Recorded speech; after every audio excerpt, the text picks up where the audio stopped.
Chers amis, bienvenue. Je suis heureux ce matin de vous accueillir pour ce culte, encore une fois, en différé, encore une fois, pas tout seul dans la salle, mais avec quelques techniciens, le pasteur Cyril, mais évidemment avec vous qui ce matin nous écoutez, nous regardez, et ensemble nous partageons ce merveilleux moment en présence du Seigneur. Je suis vraiment heureux de vous retrouver et je voudrais quelques instants vous parler de comment vraisemblablement les choses vont se dérouler dans les quelques semaines qui vont arriver. Nous pensons que début juin, l'ensemble des lieux de culte français, quelle que soit leur confession, vont réouvrir leurs portes. Toutefois, il y aura certainement des mesures à mettre en place auxquelles nous ne sommes pas habitués d'abord, et ensuite qui vont nous donner un certain nombre de contraintes. Ces mesures, je ne veux pas trop les détailler parce que rien n'est établi encore. C'est cette semaine que, avec le ministère de l'Intérieur, nous aurons l'occasion de regarder l'ensemble de ces questions. Et vraisemblablement, ça ne sera que dans la dernière semaine de mai que nous pourrons vous donner des informations plus précises. Ce qui risque probablement de se dessiner. C'est tenant compte des gestes barrières, tenant compte des nouvelles façons de vivre, certains avec des masques, d'autres pas, du gel hydroalcoolique, vous voyez, j'en ai un flacon ici, tenant compte peut-être des mesures de distanciation qu'il faudra mettre en place dans notre salle de culte, eh bien il est probable que nous soyons obligés le dimanche matin d'avoir deux cultes séparés l'un de l'autre pour pouvoir peut-être nettoyer la salle entre les deux. Il faudra nous y adapter, il faudra vivre avec cette réalité qui, nous l'appelons de nos voeux, s'améliorera certainement dans les mois qui suivent. Donc, pour l'instant, on va se préparer, nous aurons un conseil d'enseigne lundi qui va discuter de toutes ces questions. Après, nous mettrons en place un certain nombre d'équipes pour bien assurer le fonctionnement de toutes ces choses. Et nous vous communiquerons précisément comment les choses vont se passer. Un grand merci à vous. Je laisse la parole au pasteur Cyril qui va vous commenter les annonces ce matin. Et je vous retrouve pour la parole de Dieu et le message que j'aimerais vous partager. Soyez bénis.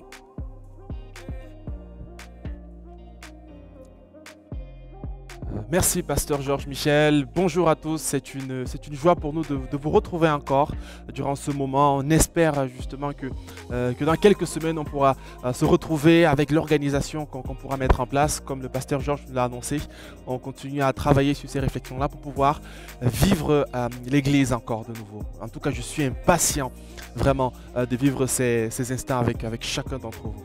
Mais en attendant, l'Église continue. Je vous rappelle que comme chaque dimanche, on a l'habitude de prier pour chacun ou bien de vous avancer pour qu'on prie pour vous. Je veux vous rappeler qu'on peut continuer de prier pour vous. Alors n'hésitez pas, si vous avez un sujet de prière, ou même si vous ne fréquentez pas l'Église et que vous avez un sujet de prière, alors envoyez-nous un mail à l'adresse mail prière@cepevry.fr et il y a une équipe qui se donnera à cœur et à joie de prier pour vous parce que nous croyons que Dieu répond à la prière. Vous pouvez également nous appeler via notre ligne de prière. C'est une ligne qui a été mise en place lorsque vous appelez, vous déposez sur une messagerie votre sujet de prière et puis plus tard, un équipier de prière prendra le temps de vous appeler et de prier avec vous et de prier pour vous. Merci à ceux qui ont commencé déjà à le faire et on veut continuer à vivre cela. Je vous rappelle aussi que les groupes de maison continuent. Vous savez, ça fait depuis plusieurs mois maintenant qu'on a lancé les groupes de maison. On ne peut pas se réunir dans les maisons, mais on peut néanmoins via la technologie, via Zoom et d'autres moyens, pouvoir avoir des moments de communion fraternelle ensemble. Notre désir, c'est que vous ne soyez pas seuls.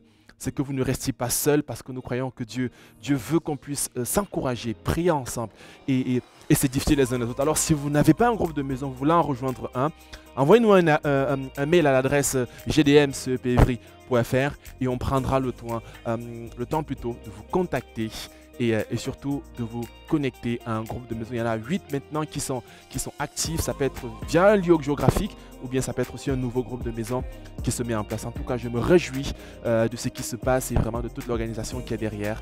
Vraiment, et que le Seigneur vous bénisse au travers de cela. Comme dimanche dernier, Nous allons avoir un temps de louange. Et vraiment, je veux prendre le temps de rendre grâce à Dieu pour notre équipe de louange qui s'organise malgré l'emploi du temps qui peut être compliqué, pour pouvoir prendre ce temps pour louer Dieu, pour le célébrer ensemble. Alors, je vais les laisser toute la place pendant quelques instants, pendant qu'ils nous conduisent. Alors, approchons-nous simplement de ce moment-ci pour ensemble bénir Dieu. Nous avons tellement de raisons de le louer, de le rendre grâce. Alors peut-être vous êtes chez vous assis, alors levez-vous, peut-être vous êtes dans un canapé ou vous avez dansé.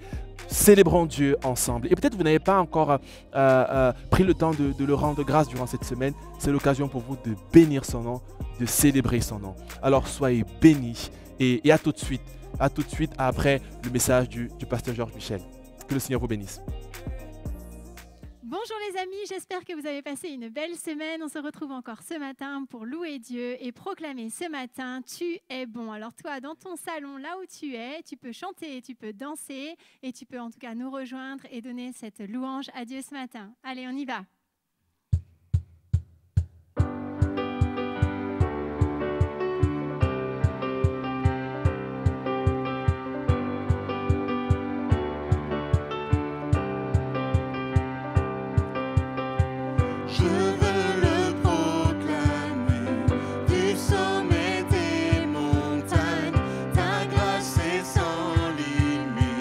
Ta bonté sans égale, ta tendresse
Tu m'as ébloui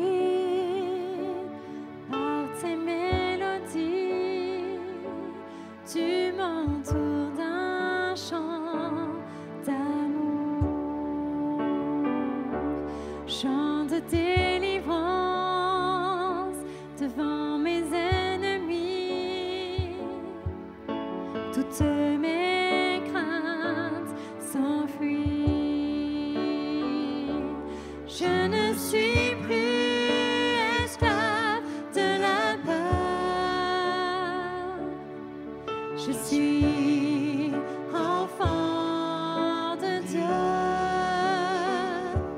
Je ne suis plus esclave de la peur.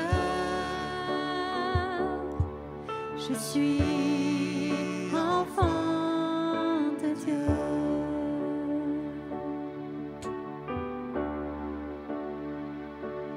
Avant ma naissance, tu m'avais choisi, appelé par mon nom. Tu m'as adopté, je suis de ta famille. Ton sang coule dans mes veines. Je ne suis plus esclave de la peur. Je suis enfant de Dieu. Je ne suis plus esclave de la peur. Je suis enfant de Dieu.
Tu passes ce matin, mais n'hésite pas à le proclamer. Tu fends la mer pour que je puisse la traverser. Seigneur, merci parce que quand on est dans les épreuves, tu ne nous abandonnes pas. Tu es là, Seigneur. Tu nous prends par la main et tu nous dis, je suis ton Père. Tu es mon enfant et je prends soin de toi. Peu importe ce qui se passe dans ta vie, peu importe ce qui peut se passer dans ma vie, Seigneur, je sais que tu es là, que tu me prends par la main et que tu m'aides à traverser toutes les étapes de cette situation. Merci pour ta présence. Merci d'être mon Père. Merci pour cet amour que tu me donnes, Seigneur, et que je ressens à l'intérieur de moi. Je te bénis, Seigneur. Je te bénis.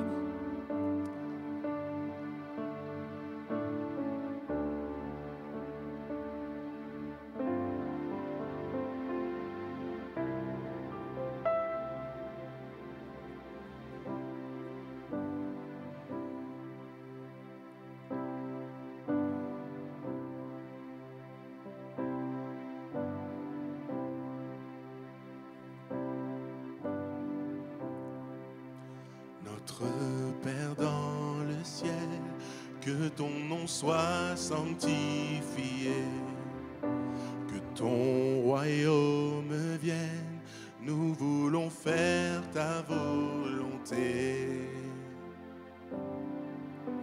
Donne-nous aujourd'hui le pain dont nous avons besoin. Le pardon est acquis pour nous et pour notre prochain. Gloire à Dieu, gloire à notre Père, gloire à Dieu.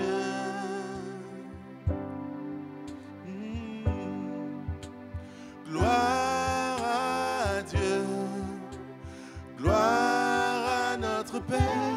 À lui le règne, la puissance, Amen. Notre Père dans le ciel, que ton nom soit sanctifié, que ton royaume vienne, nous voulons faire ta volonté. Donne-nous aujourd'hui le pain dont nous avons besoin.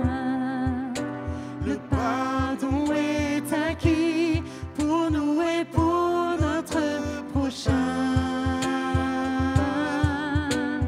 Gloire à Dieu, gloire à notre Père, gloire à Dieu.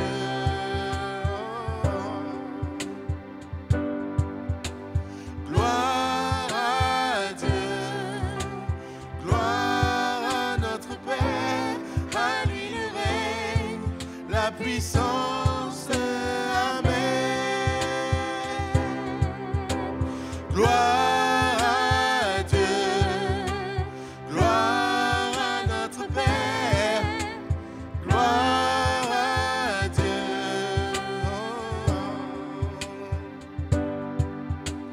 Gloire à Dieu, gloire à notre Père, à lui le règne, la puissance,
puissance. Amen.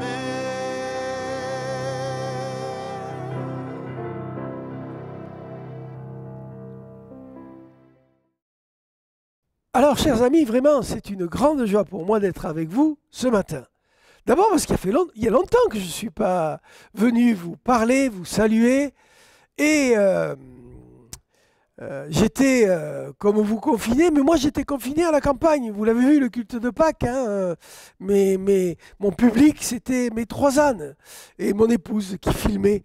Et le problème, pourquoi cette absence si longue? Eh bien, tout simplement parce que la technique ne le permettait pas. Nous avions très peu de réseau, une très grosse difficulté pour transférer des fichiers vidéo. Nous enregistrons ce matin dans l'église et bien évidemment, grâce à la merveilleuse équipe de techniciens, nous sommes au top de la qualité. Ce matin, j'ai à cœur de vous partager un message qui finalement correspond peut-être un peu à l'époque que nous vivons. Je fais référence à cette sortie de confinement.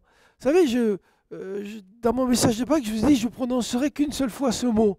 Et là, voilà la deuxième fois que je le prononce. Finalement, cette sortie de confinement, ça a été un certain soulagement quand même pour beaucoup d'entre nous.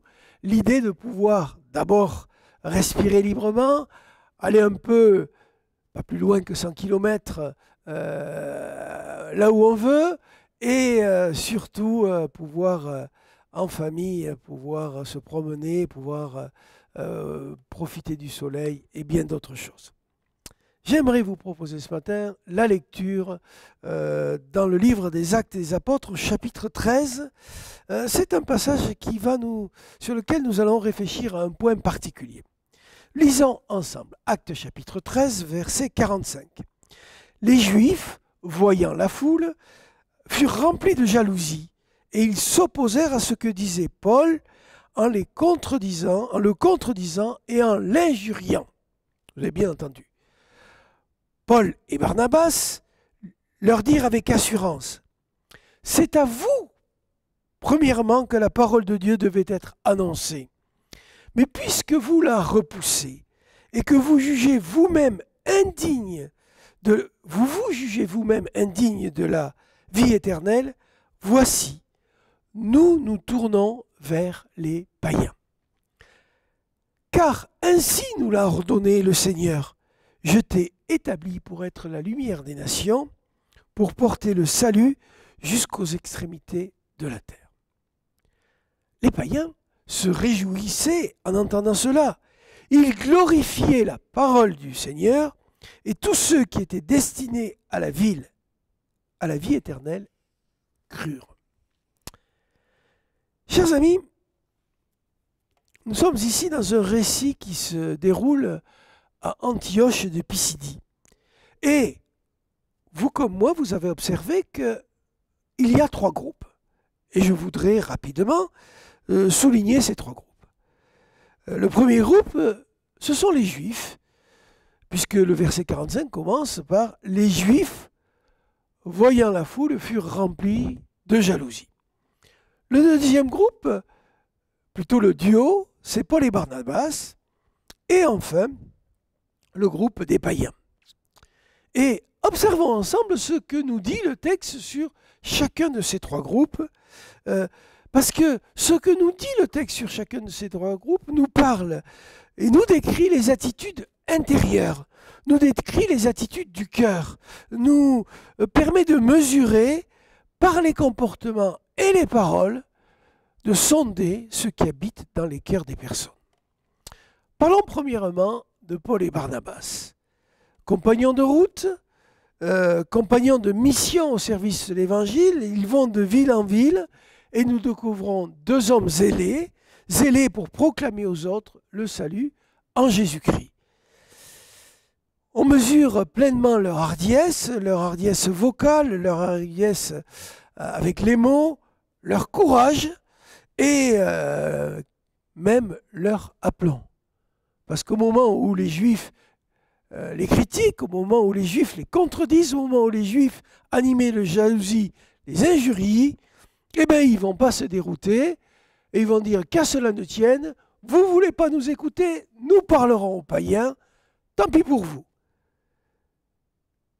Deuxième groupe, les Juifs. Les Juifs, vous l'avez vu, vous l'avez entendu, au début, dans les versets précédents, avant le 45, nous découvrons qu'ils écoutent avec intérêt Paul et Barnabas, avec tellement d'intérêt qu'ils leur proposent de revenir le sabbat suivant. Ils ont goûté à leurs paroles et se disent c'est passionnant, revenez donc la semaine prochaine que nous puissions vous entendre à nouveau. Sauf que au sabbat suivant, tous les Juifs sont là, mais le texte nous dit que apparemment toute la ville est rassemblée. Et ça c'est quand même extraordinaire. La ville est là et il y a effectivement des Juifs, des non-Juifs, des païens. Finalement, il y a énormément de personnes d'origine et de réalités spirituelles différentes. Et nous découvrons d'un coup, à travers le texte, c'est surprenant, que les Juifs sont remplis de jalousie. Ils s'opposent à Paul et Barnabas en les contredisant et ils vont jusqu'à les injurier. Je vous avoue que ça ne m'est jamais arrivé un dimanche matin de prêcher l'évangile, de vous partager la parole de Dieu et de voir quelqu'un d'une part qui se lève en me contredisant et ensuite me traitant de tous les noms d'oiseaux. J'avoue que c'est une situation fort inconfortable.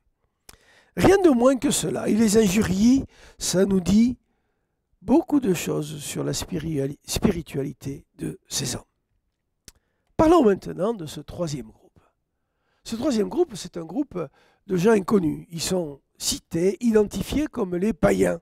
Et c'est-à-dire des non-juifs, c'est-à-dire des gens qui ont plusieurs dieux, c'est-à-dire des gens qui pratiquent des choses des fois les plus étonnantes, qui font des holocaustes, qui font des sacrifices, qui pratiquent des choses qui sont bien loin de ce que la loi juive prescrit et encourage. Et contre toute attente, eh bien, ces hommes trouvent un réconfort dans la parole, dans les paroles de Paul.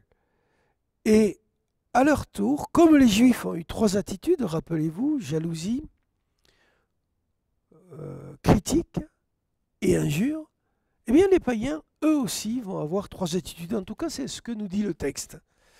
Il nous est dit qu'ils se réjouissèrent, qu'ils se réjouissent. Il nous est dit qu'ils vont glorifier la parole du Seigneur. Glorifier la parole du Seigneur, c'est glorifier le Seigneur lui-même. C'est glorifier Dieu lui-même. Et il nous y dit en plus qu'ils crurent en cette parole, c'est-à-dire qu'ils furent habités de foi. Eh bien, ces deux groupes, parce que je vais mettre à Paul et Barnabas, ces deux groupes, les Juifs et les païens, s'opposent dans leur comportement. Et donc, forcément, expriment leur choix de vie à travers leurs paroles et décident à travers cela de leur destinée. Qu'est-ce que nous voyons? Et c'est de ça dont nous allons parler ce matin. En tout cas, c'est de ça dont j'ai à cœur de vous parler ce matin. Nous voyons d'un côté ce que nous allons appeler de l'ingratitude. Nous allons d'un côté voir en fait une ingratitude qui produit la colère, une ingratitude qui produit des paroles méchantes et évidemment et le mot a été choisi, qui produit de la jalousie. Et de l'autre côté, nous voyons des cœurs qui sont pleins de gratitude, et cette gratitude va produire de la reconnaissance, de la louange et va dynamiser une nouvelle dimension de la vie de ces gens, c'est la foi. Ingratitude et gratitude. Et j'aimerais ce matin développer quelques réflexions avec vous sur ce qu'est un cœur de gratitude. Lorsque nous avons vécu notre confinement à la campagne, je dois l'avouer, nous avons passé des moments extrêmement paisibles et heureux. La saison était douce, particulièrement douce, voire même chaude. Nous avons passé 8 semaines avec un beau soleil et c'était des moments très calmes. Mais c'est quand même une période un peu curieuse. Ne pas pouvoir bouger, ne pas rencontrer ses amis, ses frères et sœurs, ne pas se retrouver ici à l'église, c'est quand même un peu curieux. Qui fait qu'il était temps que ce moment finisse. Et je dois avouer que même si nous avions pris notre rythme, reprendre le chemin de la région parisienne, reprendre le chemin d'une activité, reprendre le chemin d'une perspective, de vous retrouver chacun et chacune, eh bien, et puis l'idée de pouvoir quand même globalement se déplacer librement, faire des courses librement, aller en forêt, etc., eh bien, a libéré en moi une certaine gratitude, une envie de remercier, de dire merci pour la liberté de vivre. J'aimerais vous dire ce matin que toutes les études montrent que le choix de vivre dans la gratitude est excellent pour nos vies dans de nombreux domaines. Excellent sur la question de la santé physique. Les gens qui vivent dans la gratitude ont une santé physique bien meilleure que ceux qui ne sont pas habités de cela, de ceux qui sont ruinés ou rongés par la jalousie, par la méchanceté, par le remords ou par tant d'autres choses. C'est excellent pour notre état émotionnel, pour notre vie relationnelle. Regardez deux personnes qui vivent dans la gratitude mutuellement. Eh bien, leur vie relationnelle est une vie satisfaisante. L'inverse se confirme par une vie de tension. Vivre dans la gratitude, c'est baisser notre niveau de stress. Vivre dans la gratitude, c'est développer une bonne santé spirituelle. Inversement, vivre dans l'ingratitude produit sur nos vies des dégâts et des ravages tout aussi ou tout autant contraires à tout ce que je viens de citer. Cela altère notre santé physique, ça déstabilise nos émotions, ça brise notre vie relationnelle, ça nous conduit dans une vie de stress et enfin ça altère notre vie spirituelle et particulièrement notre relation avec Dieu. J'aimerais vous lire un texte avant de vous proposer ce matin 7 réflexions, 7 principes sur cette question de la gratitude. Je ne veux pas aborder la question de la gratitude sur un plan uniquement humaniste. Si vous allez sur la toile, sur Internet, sur YouTube, vous aurez énormément de posts, de vidéos sur la gratitude, sur la dimension humaniste. Mais je voudrais vous donner le focus sur la question de la gratitude à partir de la parole de Dieu, à partir de la dimension divine, parce que nous allons découvrir que c'est Dieu qui a initié la gratitude. J'aimerais vous lire un texte de Tommy Keller, de son livre « La raison est pour Dieu », à la page 228. Que dit-il ? Glorifier quelque chose ou quelqu'un, c'est le louer, l'apprécier, éprouver de la joie à son contact. Quand quelque chose est utile, vous êtes attiré par ce qu'il peut vous apporter. En revanche, si quelque chose est beau, vous l'appréciez simplement pour ce qu'il est. Être en sa présence vous suffit. Glorifier quelqu'un, c'est également le servir ou s'incliner devant lui. Au lieu de sacrifier ses intérêts pour votre bonheur, vous sacrifiez les vôtres pour son bonheur. Pourquoi ? Parce que votre joie est suprême de voir sa propre joie. J'aime beaucoup ce texte. Et ce matin, les 7 réflexions que je voudrais développer avec vous sont les suivantes. La première, et nous y reviendrons évidemment, c'est que la gratitude est un principe divin, avant d'être un principe chrétien. Et j'aurai besoin, évidemment, d'ici quelques instants, je l'ai déjà fait, mais je veux le refaire parce que c'est un sujet qui me semble important, de vous expliquer la différence entre un principe divin et un principe chrétien.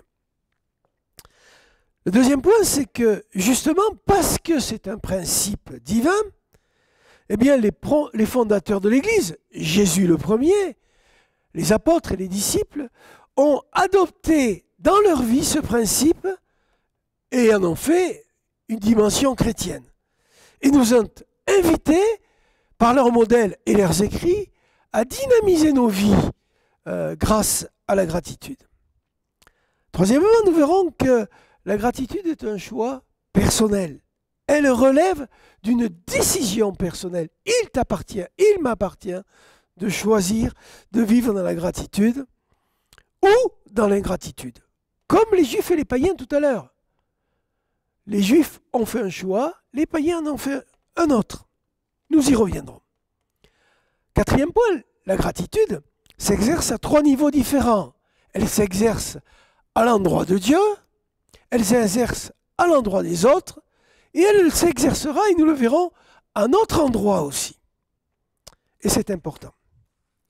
Le 5e point, c'est que j'illustrerai les nombreux domaines de notre vie où nous pouvons être au bénéfice d'une vie épanouie par la gratitude. Le 6e, c'est que ces nombreux points seront illustrés d'exemples de gratitude au quotidien, quelques exemples. Et enfin, pour finir, ça sera un peu la conclusion, nous explorerons la dimension spirituelle de la gratitude dans notre relation avec Dieu. Je vous l'ai dit tout à l'heure, j'aime bien ce texte de Tommy Tykiller qui nous explique dans le fond c'est quoi la gratitude. Dans le fond, la gratitude, c'est une attitude de cœur qui consiste à être dans la reconnaissance, dans la louange, dans l'appréciation, dans la dimension en fait que je sais reconnaître au-delà du petit défaut, au-delà de l'offense, au-delà quelquefois de ce que je verrais de mal au tout début, eh bien je fais un choix délibéré de voir le bien, de voir le plus que le positif, c'est l'essentiel de ce qui peut être plutôt que de voir le minimum qui n'est pas. Vous savez que si peut-être avez-vous fait cette expérience, on le fait dans le domaine de la formation, on prend une feuille de papier blanche, on met un point et au centre de la feuille qui est assez petit et on demande aux personnes qui sont en formation, que voyez-vous? À 99%, les gens disent « nous voyons un point ». Et ils oublient de dire qu'ils voient d'abord une grande feuille blanche et un tout petit point. Ça me fait penser à nos adolescents, moi j'ai connu ça dans la famille, particulièrement les adolescentes qui se regardent dans la glace. « Oh mon Dieu, j'ai un petit bouton ». C'est la catastrophe. Se lève le matin, le petit bouton va habiter toute cette journée, alors que dans la glace, si elle regardait bien, elle verrait surtout un beau visage. Elle verrait surtout une créature de Dieu. Et terriblement, quand elle arrive au collège, la première des choses que disent les copines, « Oh mon Dieu, tu as un petit bouton !» Elles-mêmes ont oublié le beau visage et la belle créature de Dieu. Combien en fait nous sommes enclins à si peu de gratitude. Dans la gratitude, en fait, nous y voyons d'abord une attitude de reconnaissance, une attitude d'appréciation, de la joie. Ce mot est utilisé dans le livre des Actes des Apôtres, au chapitre 13, nous l'avons lu. Ils se réjouissent, les païens se réjouissent. La gratitude est toujours assortie de joie. C'est pas « oh, c'est super ». Non, c'est super et je suis heureux que ce soit super. La gratitude est assortie de propos valorisants, de comportements chargés de bonnes expressions et de bonnes intentions, de recherche d'intérêt, de développement d'un esprit de service. Et dans l'enfant, elle s'exprime, et nous le verrons, autant à l'endroit de Dieu que des autres et de nous-mêmes. Alors, Commençons par la première réflexion sur la question en fait que la gratitude est un principe divin avant d'être un principe chrétien. C'est un sujet que j'aime développer et je pense qu'il est important que nous, chrétiens, nous soyons très au clair sur la différence entre un principe divin et un principe chrétien. C'est très important. Pourquoi ?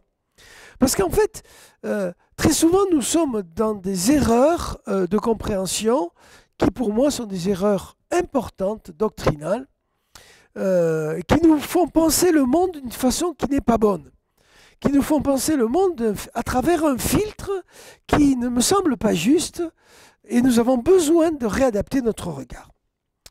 Qu'est-ce que c'est qu'un principe divin ? Un principe divin, c'est un principe qui est donné par Dieu pour l'ensemble de l'humanité. Quelle que soit notre culture, quelle que soit notre religion, et quel que soit en fait l'âge ou mon sexe ou le lieu où j'habite. Et il y a des principes en fait qui sont valables pour toute l'humanité. J'aimerais vous expliquer cela d'une façon très claire. Si je prends par exemple le verset 28 du chapitre 1er du livre de la Genèse, je lis une parole qui sort de la bouche de Dieu, qui s'adresse aux humains, aux premiers humains, et qui leur dit « Soyez féconds, multipliez, remplissez la terre et assujettissez-la. » Cette parole s'adresse à toute l'humanité. Elle ne s'adresse pas aux chrétiens spécifiquement. Il n'y a pas besoin d'être chrétien pour rentrer dans cette dimension.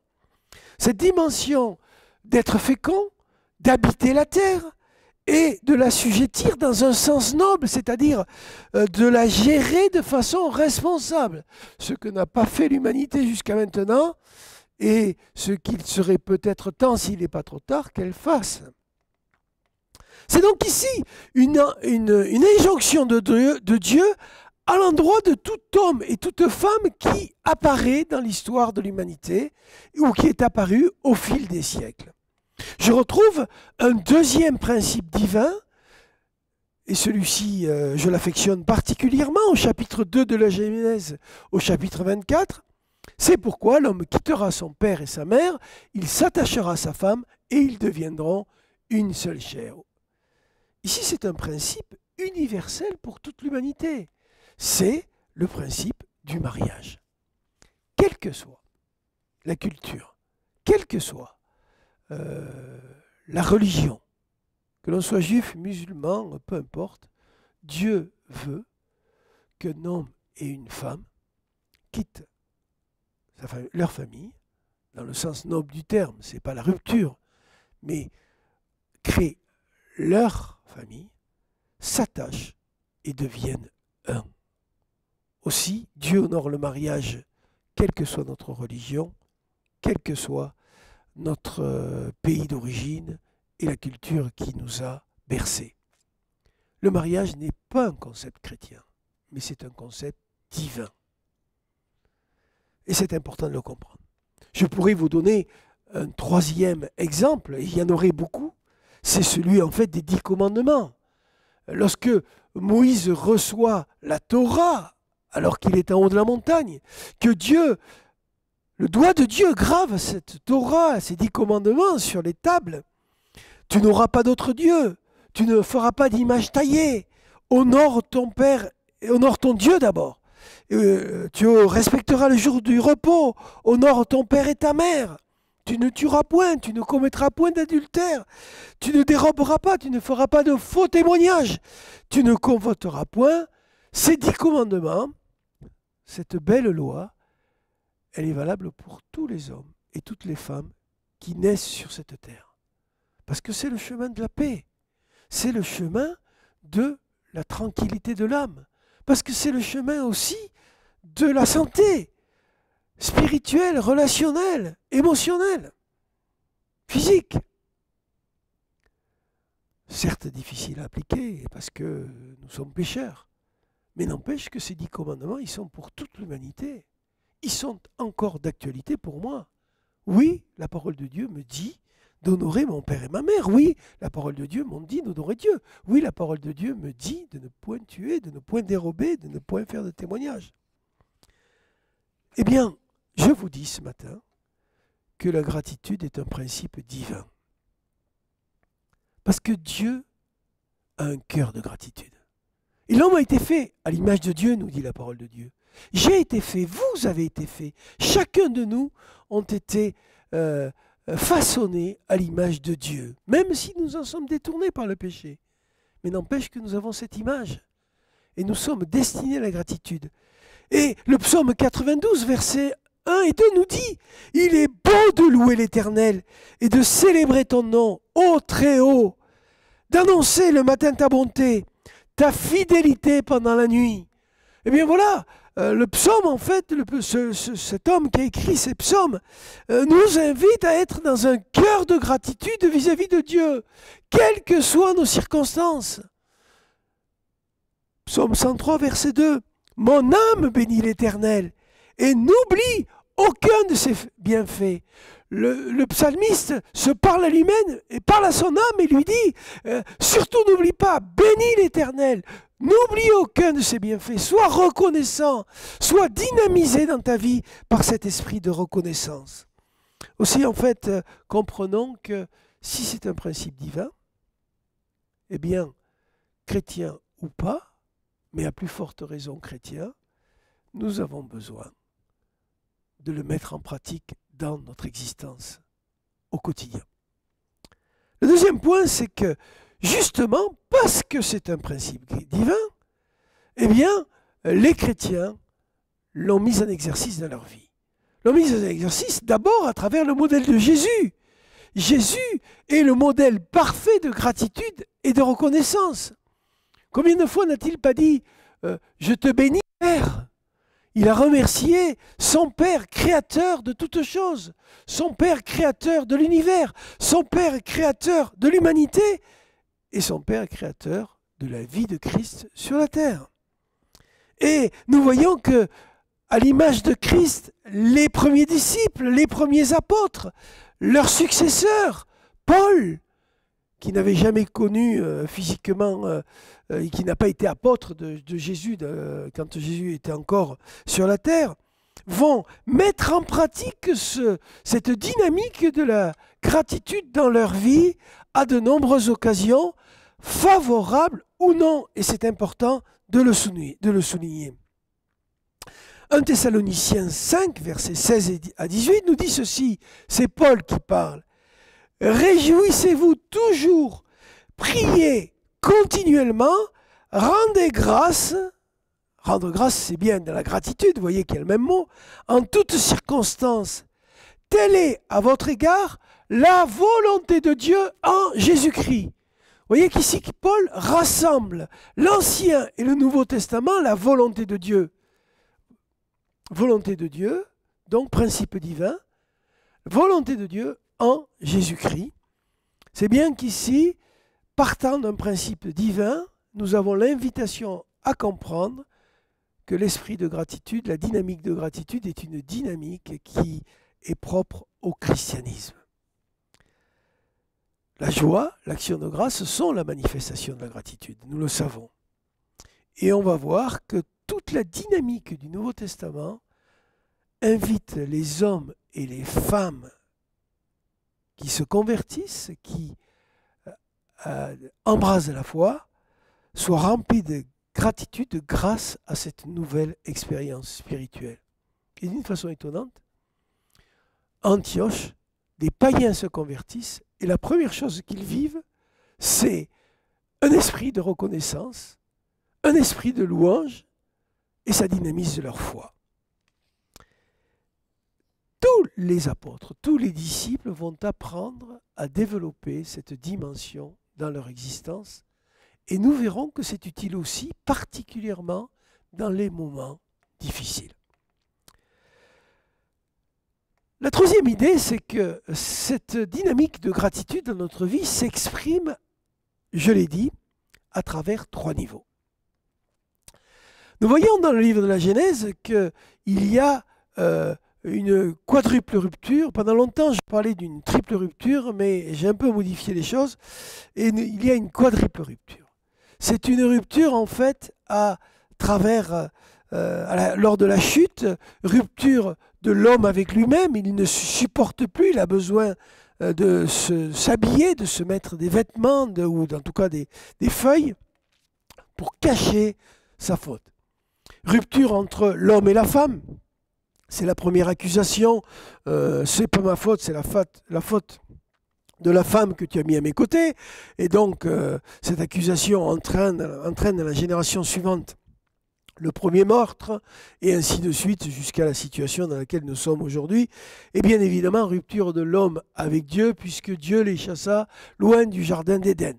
Et j'ai longtemps prêché cette triple rupture, et j'ai rajouté, de façon plus récente, c'est la rupture aussi avec la création, parce que comme nous n'avons pas bien été au rendez-vous dans le respect de cette création, l'homme est en rupture avec la création, il ne la respecte plus, d'où, je l'ai dit tout à l'heure, la situation dans laquelle nous sommes. Je ne développerai pas ce matin la gratitude vis-à-vis de la création, bien que, d'une façon intéressante, dans ce confinement, vous l'avez vu encore hier si vous regardiez les informations, cette réalité que la nature a repris ses droits. C'est que d'un coup, nous qui ne sommes pas attentifs à cette nature, nous qui ne la respectons peu, nous qui ne l'écoutons peu, eh bien, avons laissé la nature reprendre ses droits. Des animaux réapparaître, des animaux faire leur nid et faire leur habitat dans des endroits qu'ils ne faisaient plus parce qu'ils avaient peur ou parce qu'ils étaient trop dérangés. Et donc, en fait, la gratitude vis-à-vis de la création est tellement merveilleuse. N'avez-vous pas envie de dire merci à Dieu pour cette belle création? N'avez-vous pas envie de dire merci à Dieu pour ces belles images que nous voyons d'animaux qui mettent au monde, qui courent librement dans nos forêts ou dans nos rivières, peu importe. Gratitude à l'égard de Dieu. Dieu nous appelle à un cœur de reconnaissance à son égard. Proverbe 3, 9, 10, honore l'Éternel. Étonnant, honore l'Éternel avec tes biens et avec les prémices de tes revenus. Alors tes greniers seront remplis d'abondance et tes cuves regorgeront de mou. Il y a 1000 façons d'honorer Dieu. Il y a 1000 façons d'honorer celui qui vous a donné la vie. Il y a 1000 façons d'honorer Dieu qui est toujours au rendez-vous. La première façon, certainement, c'est de le reconnaître, de reconnaître son existence. Combien il faut vraiment, mais alors vraiment, être compliqué pour ne pas reconnaître cette évidence. C'est tellement évident. Moi, j'aime bien cette remarque. Quelqu'un disait, dans le fond, tout ça, c'est le fruit du hasard. Ce monde, cet univers, la vie, nos organes, la composition de nos corps, l'ensemble de cette merveilleuse toile animalière, des végétaux, des poissons, enfin peu importe. Tout ça, tout est si bien agencé, tout est un miracle permanent. Et certains disent, c'est un hasard. Et j'aime bien cette réflexion de quelqu'un qui disait, moi je veux bien que ce soit un hasard. Mais alors, ce qu'on va faire, c'est que nous allons prendre le dictionnaire, nous allons prendre le gros dictionnaire Larousse, nous allons le découper mot après mot, lettre après lettre. Ça va faire un million ou des dizaines de millions de petits confettis.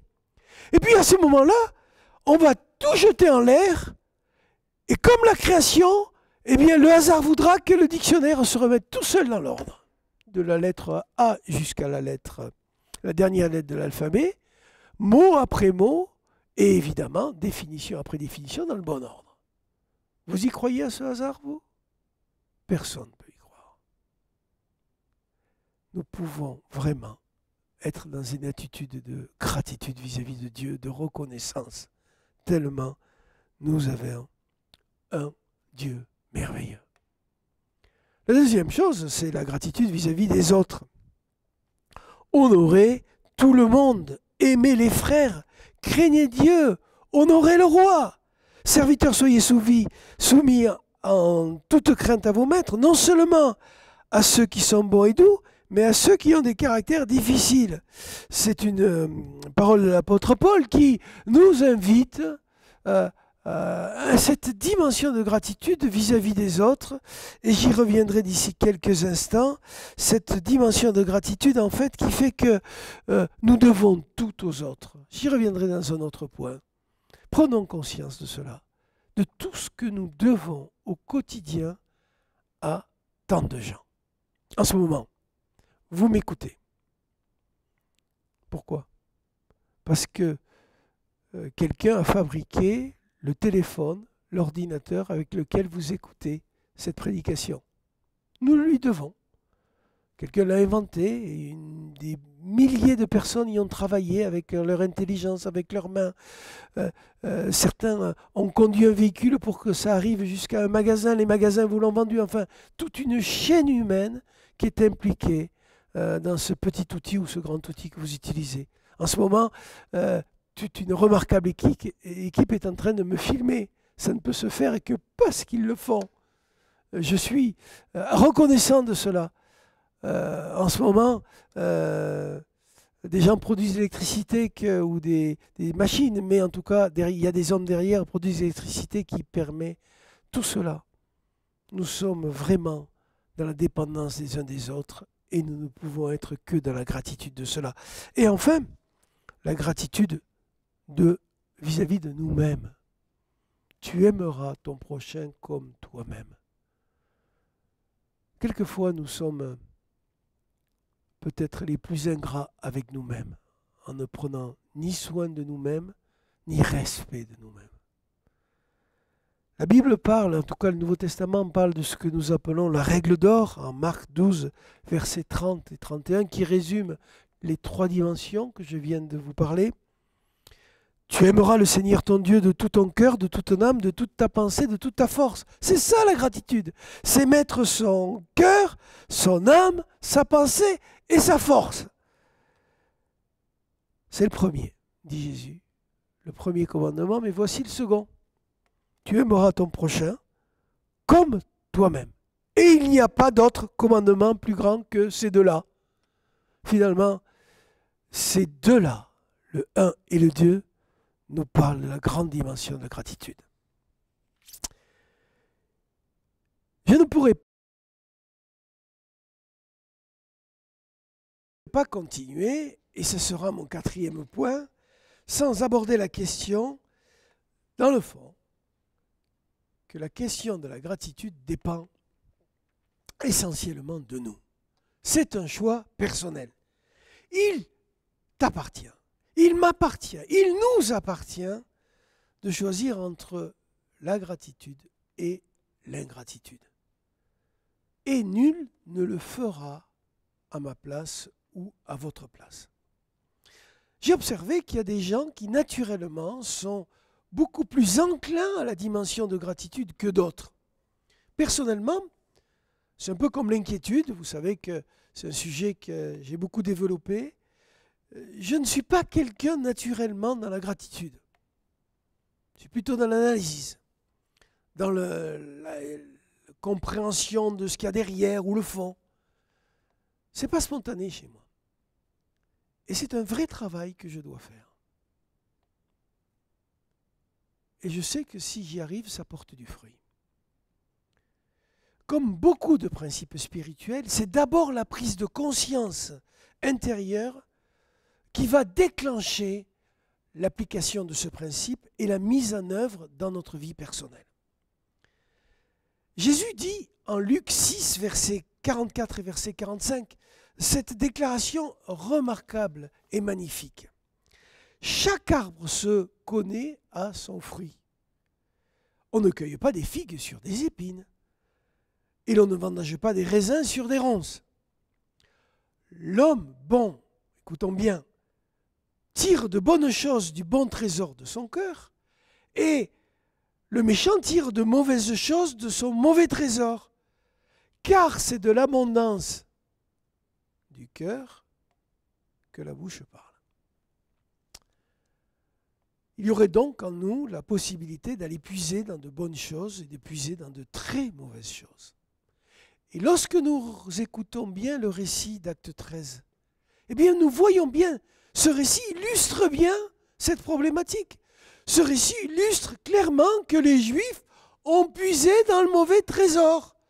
Jalousie, contestation, injure. Et voilà que les païens, qui contre toute attente n'étaient pas disposés à ça, qui contre toute attente n'avaient pas la connaissance de Dieu et n'ont pas les textes pour puiser dans du bon trésor, eh bien, vont spontanément ou décider de puiser dans la joie, dans l'acclamation de Dieu, dans la liberté de la foi. Quel merveilleux exemple!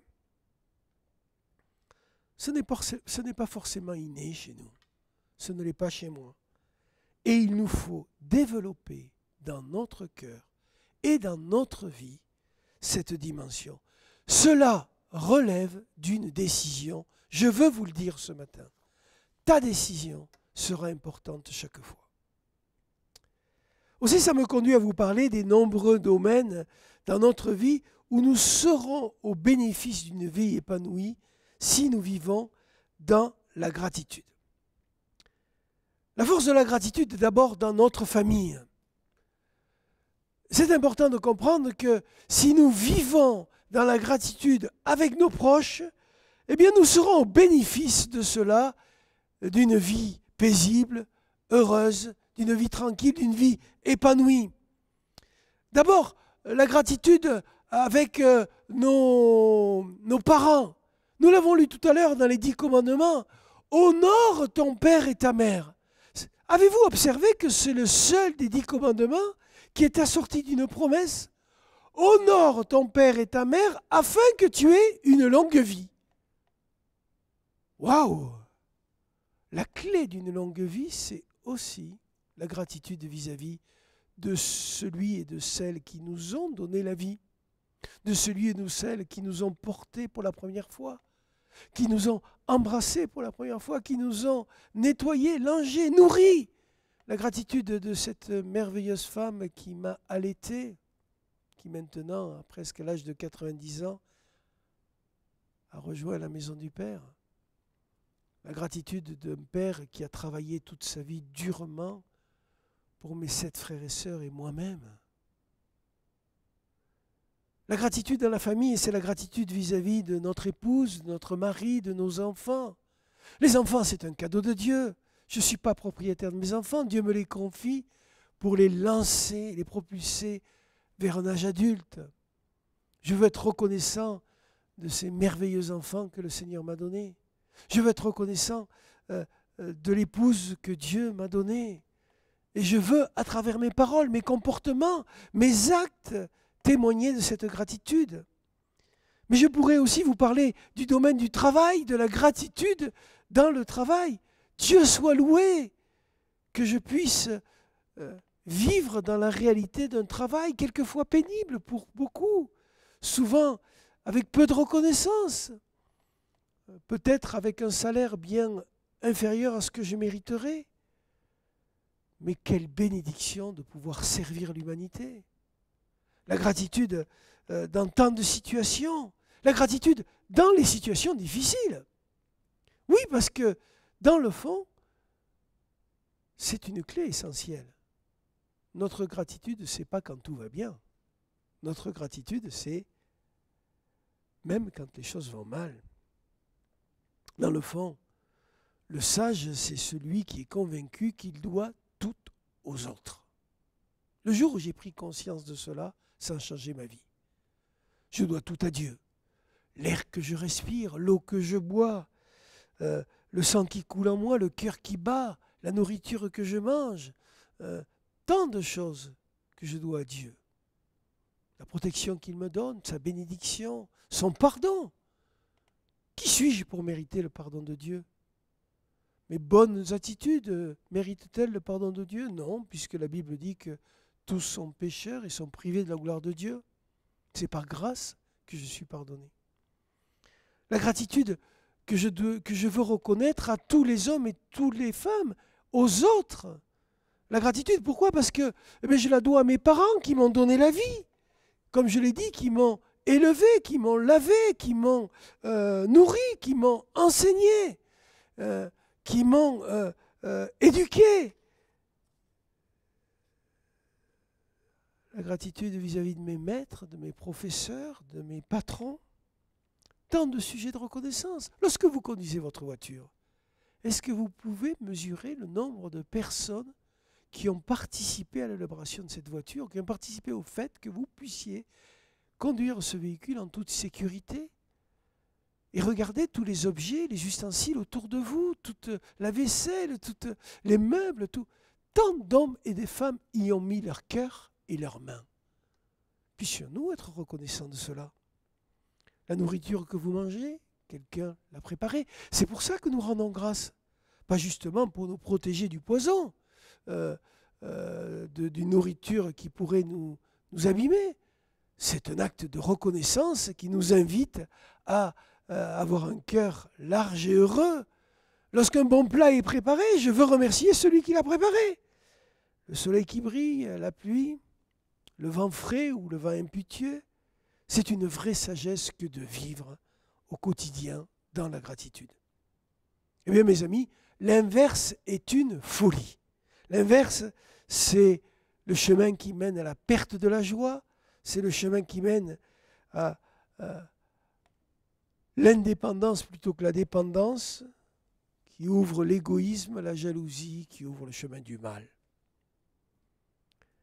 Nous avons dans le Nouveau Testament, l'évangile de Luc au chapitre 17, une histoire remarquable. Versets 11 à 19. En ce temps-là, Jésus marcha vers Jérusalem, traversait la région située entre la Samarie et la Galilée.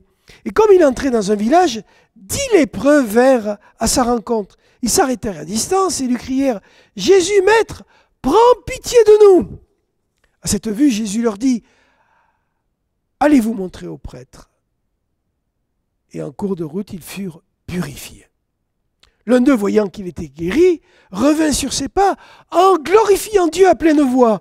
Il se jeta face contre terre aux pieds de Jésus en lui rendant grâce. Or, c'était un Samaritain. Alors Jésus prit la parole en disant « Tous les 10 n'ont pas été purifiés? Les 9 autres, où sont-ils » Il ne s'est trouvé parmi eux que cet étranger pour revenir sur ses pas et rendre gloire à Dieu. Jésus lui dit « Relève-toi, va, ta foi t'a sauvé. » Qui seras-tu, mon frère et ma sœur? Les 9 autres ou le seul Samaritain qui vit avec cette réalité? C'est là le merveilleux défi de notre vie. Et je t'invite, et je veux avec toi être ce Samaritain. J'en viens maintenant à l'illustration de quelques exemples de gratitude au quotidien. J'en choisirai 3, brièvement ce matin. Le premier, c'est celui qu'avec la fermeture de nos églises, de notre église, eh bien, nous avons tous dû mettre en place de nouvelles façons de concevoir la relation, de concevoir le culte, de concevoir la prière, de concevoir les groupes de prière, puisque vous avez vécu des groupes de prière par Zoom, peut-être vous avez vécu des groupes de prière par Zoom, et vous avez suivi nos cultes via les réseaux sociaux, sur le site et sur YouTube. Tout ça n'a pu se faire que grâce à une équipe remarquable. Une équipe en fait dirigée par le pasteur Cyril, avec tant de gens qui se sont mis au travail. Certes, peut-être une équipe plus jeune, parce que c'est peut-être plus dans leur disposition.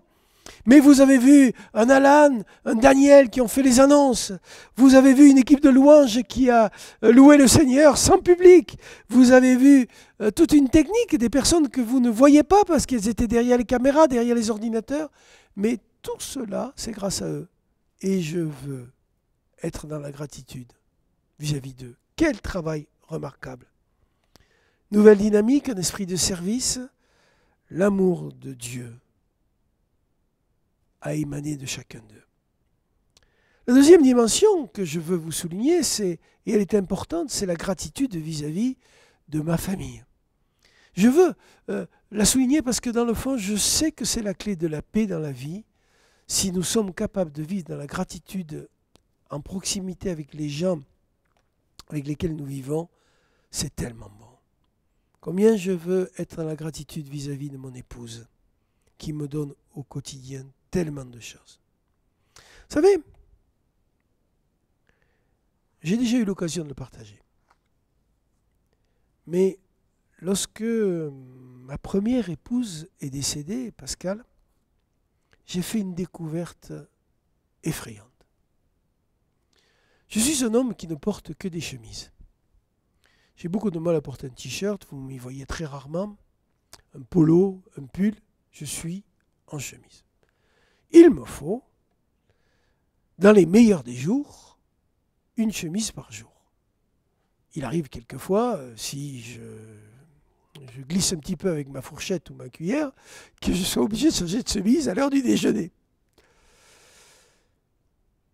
Pendant 30 ans, 33 ans, mon épouse Pascal, tous les jours, a repassé une chemise. C'était inscrit dans le rituel de notre vie. Je finissais par même plus m'en apercevoir. Elle ne me réclamait rien. Et je vivais avec cela sans m'en apercevoir, comme je vous le disais. C'est le jour où elle est décédée que je me suis retrouvé devant une chemise froissée, un fer à repasser, et que j'ai vu ce qu'était que repasser une chemise, que j'ai compris combien j'étais passé à côté de quelque chose. Combien en fait j'ai regretté de ne pas l'avoir remercié, de ne pas avoir chéri mon épouse pour ce travail en silence quotidien. Maintenant, avec Christine, depuis 6 ans que nous sommes mariés, chaque fois que j'enfile une chemise propre, bien repassée, je dis merci. Quelle bénédiction! Combien c'est bon! Parce que je suis toujours aussi maladroit avec mon fer à repasser. J'essaye, hein, mais j'avoue que je ne suis pas très adroit. Et j'admire son adresse, j'admire sa dextérité à me faire une chemise parfaitement repassée en quelques minutes. Alors que moi, il me faut une demi-heure pour un travail lamentable, et d'ailleurs, les gens le voient. Si c'est moi qui repasse ta chemise, les gens me disent « C'est toi qui as repassé ta chemise ce matin ?» Eh bien, je veux être dans cette dimension. Finalement, la gratitude, c'est dans beaucoup de détails, mais ça sort du cœur. Je veux l'être avec mes enfants et mes petits-enfants, qui font de moi un homme tellement béni, tellement riche d'amour et heureux. Je suis dans un troisième exemple qui est celui aussi de la vie fraternelle dans l'Église. Je veux être dans la gratitude, après 30 ans de ministère, de chacun de vous, de tant d'entre vous qui m'avaient béni, qui m'avaient enrichi, qui m'ont obligé à me dépasser, à me remettre en cause, à regarder les choses sur des angles différents, mais tellement riches dans cette différence. Tous ceux qui m'ont encouragé, tous ceux qui m'ont accompagné, tous ceux qui, fidèlement, m'ont aidé à conduire ce troupeau depuis tant d'années.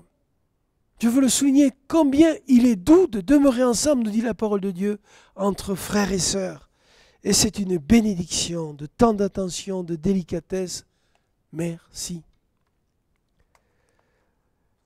J'en viens dans ma conclusion, pour finir, avec la merveilleuse dimension spirituelle de la relation avec notre Dieu. De la gratitude, pardon, dans notre relation avec notre Dieu. Je reprends ce point. J'en viens dans mon 7e point pour conclure de cette merveilleuse dimension spirituelle de la gratitude dans notre relation avec Dieu. La Bible souligne et affirme la bonté de Dieu. Et ce matin, mes amis, approchez-vous de lui et vous goûterez à cela. Jésus est venu sur terre pour nous conduire vers cette rencontre avec le Père.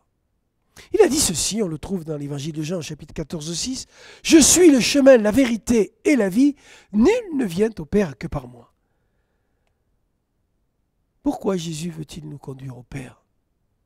Justement pour que nous le rencontrions.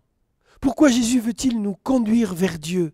Justement pour que nous soyons réconciliés avec lui, que nous ayons une communion avec lui. Et rien n'est meilleur qu'un cœur reconnaissant vis-à-vis de notre Dieu créateur.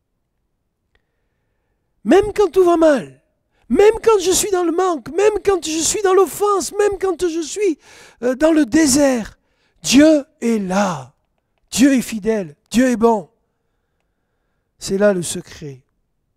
Pas seulement quand tout va bien, même dans les moments difficiles, Dieu est avec nous. Soyons reconnaissants à Dieu en toutes circonstances. Soyons en communion avec lui. Il est tellement penché sur nos vies. Je m'adresse à toi et à chacun de vous ce matin.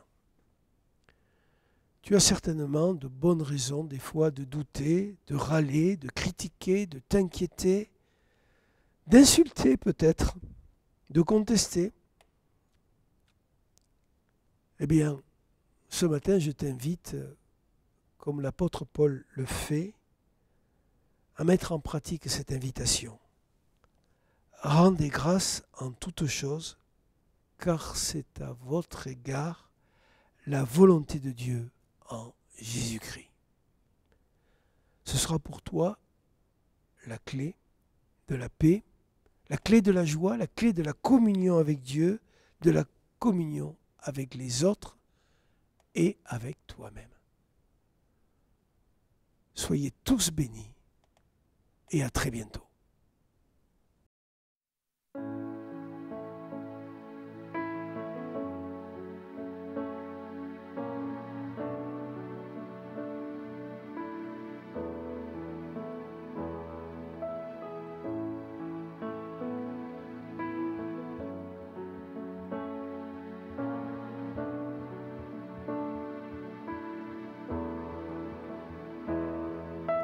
Je ne peux compter les bienfaits de Dieu, ne peux mesurer son immense amour, mais je veux chanter sa bonté pour moi, toujours proclamer qu'il est mon roi, rien ne pourra me séparer de toi, rien ne peut m'éloigner de toi. Oui, je le sais, je suis l'ami de Dieu, il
Merci, Pasteur Georges, pour ce message qui me parle, qui nous parle.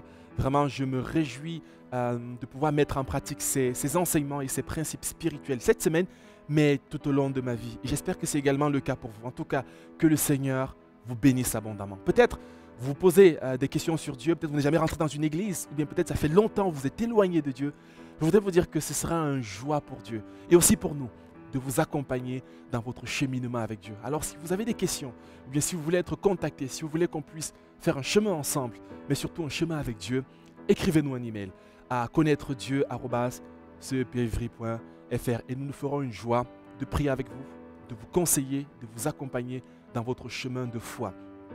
Également, une dernière annonce, c'est que vous pouvez faire vos offrandes et vos dîmes également depuis votre site internet. C'est vrai que nous ne pouvons pas nous rencontrer là, mais vous pouvez aller sur notre site, le site cepevry.fr et faire un don aussi pour pouvoir manifester, continuer à bénir encore l'Église, mais aussi à bénir l'œuvre de Dieu au milieu de chacun d'entre nous. Vous pouvez également demander notre RIB auprès de notre secrétariat. Vous allez sur le site internet, vous avez tous les coordonnées pour pouvoir nous contacter, mais aussi nous envoyer peut-être un don ou une offrande par voie postale.